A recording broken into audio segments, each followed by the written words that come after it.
4 PM news network में दोस्तों आपका स्वागत है। मैं हूं आपके साथ राशिद जहीर। मायावती के रोल के बारे में कई जगह आप सुन चुके होंगे, वही बात दोहराने नहीं आया हूं। एक लिस्ट उनकी कल भी या परसों भी जारी हुई और लगभग 45-46 कैंडिडेट उनके उतारे जा चुके हैं। उम्मीद ये की जा रही थी, पहले मैं दोबारा दोहरा रहा हूं, कल से आप ये खबर कई लोगों से सुन चुके होंगे, लेकिन पहले मैं दोहरा देता हूं, खबर मेरी दूसरी है। उम्मीद ये की जा रही थी दोस्तों कि मायावती कुछ ऐसे कैंडिडेट उतारेंगी जिससे इंडिया गठबंधन को तकलीफ पहुंचेगी। सुना था आपने, ऐसा लग रहा था, पहले ऐसा किया भी है, लेकिन इंडिया गठबंधन में तो आई नहीं। लेकिन क्या अखिलेश यादव के साथ कोई बैकडोर ऐसा फैसला हुआ है कि अपनी राजनीतिक विरासत भी बचानी है और भारतीय जनता पार्टी के नेताओं के सामने पूरी तरह से आना भी नहीं है, ऐसी कोई रणनीति है?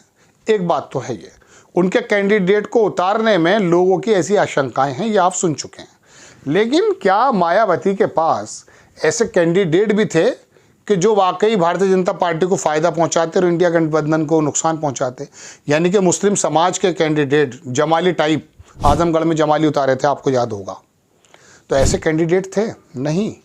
इस बार मैग्नीफायर गिलास होता है, वो डॉक्टर कहता है जब जबान निकालते हैं, जबान निकालो तो वो देखते हैं क्या है।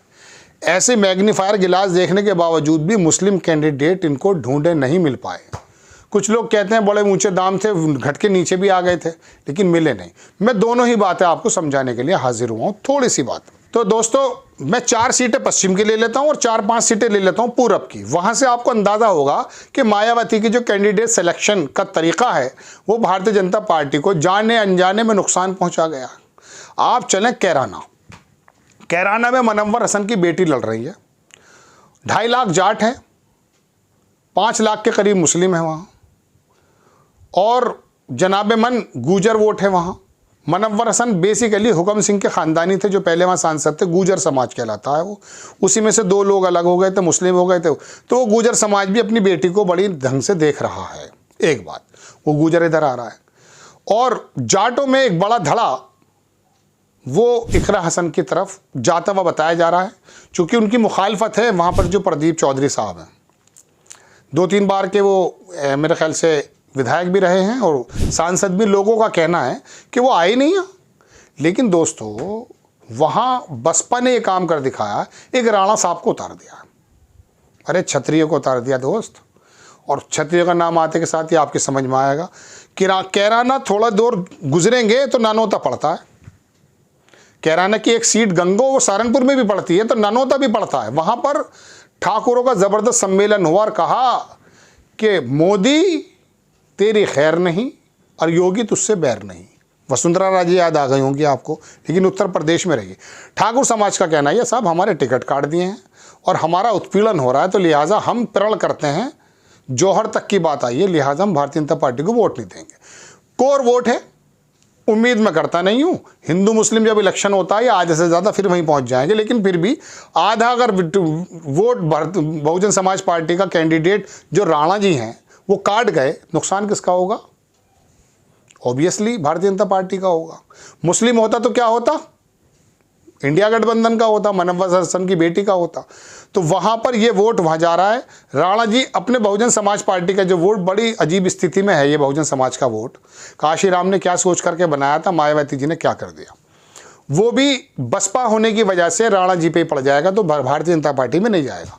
उम्मीद बन गई है, कांटे की टक्कर है। राणा जी ने नुकसान पहुँचा दिया, क्रॉस करो सीमा, मुजफ्फरनगर आ जाओ। वहाँ प्रजापति, ये प्रजापति, वाल्मीकि और ये जितना भी अति पिछड़ा वोट है, SC वोट है, जाटव को छोड़ के ये परंपरागत वोट है भारतीय जनता पार्टी का। अमित शाह ने इसी वाली वोट पर आके बड़ी मेहनत की है, और दुनिया चाहे कुछ भी कहे, यही वो वोट है।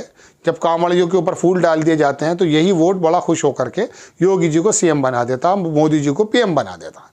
इसी वोट के दारा सिंह प्रजापति को बना दिया है मायावती ने। कहाँ पर? मुजफ्फरनगर में, जहाँ से संजीव बालियान ने अजीत चौधरी को भी हरा दिया था। पहले भी हरा दिया था, 2014 में दूसरे कैंडिडेट थे वो।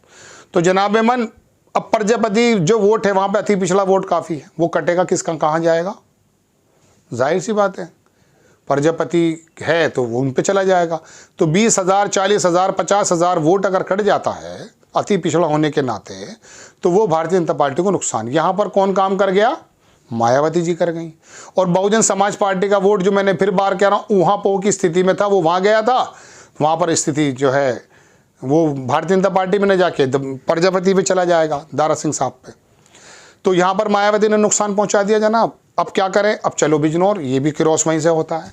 बिजनौर में एक विजेंद्र चौधरी है जाट, बिजनौर में जाट बाहुल्य क्षेत्र भी है। ये बात दीगर है कि बसपा का ही कैंडिडेट गुर्जर जाति से थे, मलूक नागर, जो छोड़ के भी आ गए लोकदल में। वहाँ पे बसपा ने विजेंद्र चौधरी को लड़ा दिया है जनाब। वो भी वहाँ पर जाटों की वोट काट रहे हैं, दलित समाज की वोट काट रहे हैं। तो वहाँ इसमें कोई दौरान नहीं कि भाजपा को एज है, क्योंकि वहाँ चौहान साहब जो हैं वो बड़ा शानदार परिवार से हैं, अच्छा इलेक्शन लड़ भी रहे हैं। लेकिन वहाँ जो वो सैनी करके जो हैं, तो एक तो मुस्लिम है 6-7 लाख, वहाँ बहुत ज़बरदस्त मुस्लिम है वहाँ पर। और बदकिस्मती देखो 35 साल से अपना कैंडिडेट नहीं जिता पाए। नसीबुद्दीन सिद्दीकी भी जो है ऐसा फिरका, ऐसा मैं कह सकता हूँ सांप्रदायिक का होने का आरोप लगता है, लेकिन सबसे ज़्यादा सेकुलर तो ही मुसलमान है। अपनी पार्टी नहीं बना पाया बेचारा, कह रहा नहीं अखिलेश तो भैया है, अरे मायावती जी, मायावती जी, अरे ममता बनर्जी, अरे केजरीवाल, अरे राहुल गांधी। अपनी नहीं बनाया, यादव ने बनाई, जैन ने बनाई, बनिया ने बनाई, दलितों ने बनाई, ठाकुरों ने बनाई, सब ने पार्टी बना ली। यही ऐसा सेकुलर परस्त रहा है, दरिये बिछाता रहा। दरी चंद कहते हैं। चलिए खैर, कोई दिक्कत की बात नहीं है, बड़े भाई राज कर रहे हैं तो क्या दिक्कत है? कांग्रेस ने किया नहीं है, बहुत सुकून से गुजर रहा था समय। पंडित जी आया करते थे और जीत लिया करते थे। और ना वहाँ ये देखता था पहले वर्ग के मोहसिना किदवाई आई हैं उत्तर बाराबंकी से मेरठ में, मुस्लिम भी वोट देता था, हिंदू भी वोट देता था। आप कहेंगे भारतीय जनता पार्टी नहीं थी, अरे जनसंघ तो था भाई, जीतता था वो। तो मैं कहाँ था? बिजनौर में था। तो बिजनौर में भी हालात बिगड़ गए। अब कहाँ चलूँ? अब आ जाओ मेरठ। मेरठ में एक ठाकुर अमरपाल सिंह थे, 3 बार से सांसद जीते गालिबन। 80% लोगों ने शक्ल ही नहीं देखी। कमल का फूल कभी ना भूल, आते थे, पर्चा भरते थे, जीत के चले जाते थे। क्योंकि सिंबल पे लड़ाई होती है, समझ रहे हैं आप मेरी बात? नहीं, भारतीय जनता पार्टी का टिकट लाओ और जीत कर चले जाओ। ऐसी जगह है मेरठ, पश्चिम उत्तर प्रदेश। ऐसी किसी ज़माने में कांग्रेस होती थी, सन 52 से जनरल शाहनवाज आया करते थे, टिकट लाओ पंजे का और जीत के चले जाओ। अब स्थिति भारतीय जनता पार्टी की, और मोदी जी यहीं से अपना श्री गणेश भी करते हैं। तो यहाँ क्या लंबी हो गई वीडियो, मुझे वहाँ पूरब भी जाना, रुक जाइए। तो मेरठ में क्या काम किया साहब? मायावती जी ने देवदत्त त्यागी को लड़ा दिया और अखिलेश भी खलीफा निकले। उन्होंने क्या काम करा? बहुजन समाज के आदमी को दे दिया। वो 3.5 लाख जाटव, 6 लाख मुस्लिम, वो टक्कर दे रहा श्री राम का रोल करने वाले अरुण गोविल को। श्री राम जी को टक्कर नहीं, अरुण गोविल को टक्कर दे रहे हैं। यहाँ भी मायावती जी ने देवदत्त त्यागी 10-20-50 हज़ार काट ही देंगे और बहुजन समाज वहाँ चला जाएगा। तो क्या होगा जनाब? भारतीय जनता पार्टी नुकसान में पड़ गई। अब तो पूरब चलूँ, तो पूरब में भी 3-4 सीट। आजमगढ़ चलते हैं, चलिए। आजमगढ़ में क्या हुआ मेरे दोस्तों?